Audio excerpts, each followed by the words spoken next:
Quý vị đang theo dõi chuyên mục Học cái gì, học ở đâu của tạp chí Đầu tư Giáo dục. Trong chuyên mục kỳ này, chúng tôi muốn bàn đến một ngành học mới. Dù nhu cầu đã có từ lâu nhưng nói về đào tạo bài bản thì Việt Nam chúng ta vẫn chưa thực sự có một ngành học toàn diện đáp ứng nhu cầu của nền kinh tế. Đó là ngành công nghệ kiến trúc và quản lý xây dựng. Kể từ tháng 9 năm 2016, Đại học Kiến trúc Thành phố Hồ Chí Minh đã phối hợp với Đại học Bắc Đan Mạch thực hiện chương trình đào tạo bậc đại học với ngành này. Và để hiểu rõ hơn, chúng tôi đã mời đến trường quay ông René Martin Larsen, Giám đốc khu vực châu Á Đại học Bắc Đan Mạch. Good evening, Mr. Larsen, and thank you for coming here with us today. Thank you. So, for the first questions, will you give some informations or your opinions about the labor demanding for ATCM professions? If you look at Vietnam, there's almost 90 million people, and there's a yearly growth of almost 1 million people in Vietnam. Yeah. That actually makes Vietnam one of the fastest growing countries in the world. But it also means that there's a big need of residential buildings, offices, schools, hospitals. So there's a big need for professionals within the construction industry. And also looking at the big development projects here in Vietnam, projects like these demand very high-skilled people. That combined with our analysis, our dialogues with companies and organizations throughout Asia, especially here in Vietnam, we can see that the ATCM graduates can have really big success here in Vietnam. In digital world, technologies is the basic factors of the development of all the sectors, but architects is a distinctive sectors.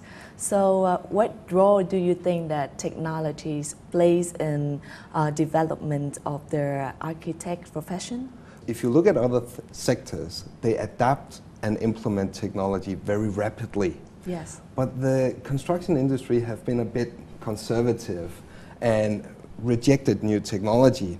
But what we can see is that pushing boundaries is the core vision of architects, because they all want to create the next big, beautiful building.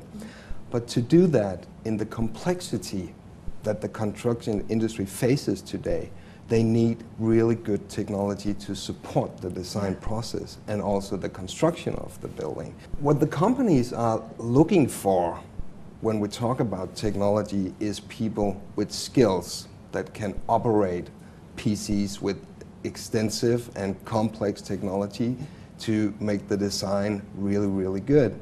And that is also one of the core competences of the ATCM graduates. Yeah, and come back to the ATCM program. So what will the student learn in this program? Well, of course they learn all about construction, whether it's infrastructure, whether it's hospitals, whether it's small projects or large-scale development projects. They learn it all, but they also learn about the supportive activities such as finance, management, insurance, production of construction materials. But some of the main focus we have in the education is also personal skills, because that is what the companies want from the students. So one of the skills that we teach the students is to be a good team member in a high-performance international team. And the second one is to be creative, innovative, problem-solving, whatever the problem is.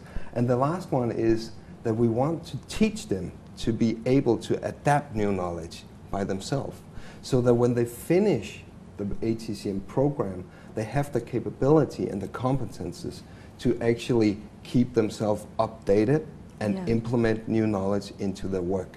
So in order for the student to take the best advantages of what they have given, what the requirement that you need from them? Well, if students want to succeed at the ATCM program, they need to focus on their English skills, but also their personal skills. And you also need to have an IELTS at 6.0 with sub-skills at 5.5. There is a lot of students in Vietnam that don't have this skill set. So we created what we call a foundation year, where the students can get these skills.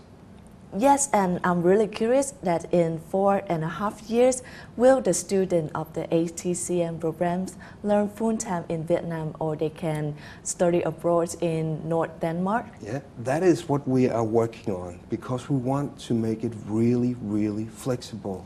We know that there's a lot of Vietnamese students who want to study abroad, but it's also very, very expensive. Yeah. So we're trying to build in the flexibility in the ATCM program, that the students, they can choose to go to Denmark for 1 semester or 2 semesters.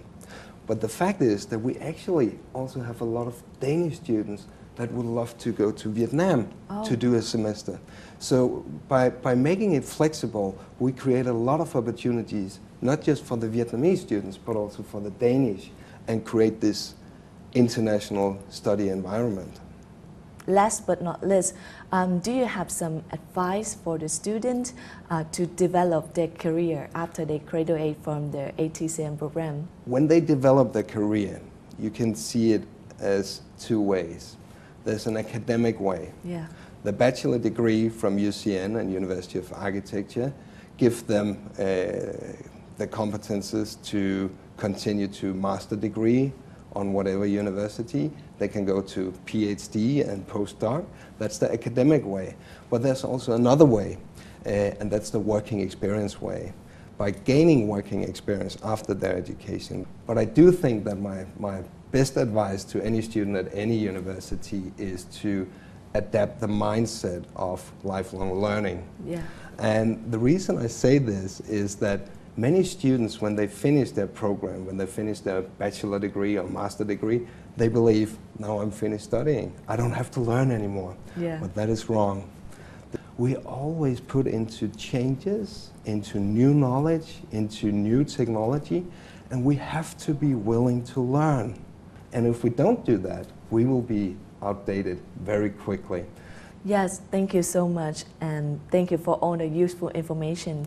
Thank you for coming here. Thank you. Quý vị thân mến, những thông tin vừa rồi cũng đã khép lại tạp chí Đầu tư Giáo dục tuần này. Để xem lại những chuyên mục trong tạp chí, quý vị có thể truy cập trang web của chúng tôi tại worldwideweb.fbnc.vn. Và tôi là Thúy Vân. Hẹn gặp lại quý vị trong những chương trình kỳ sau.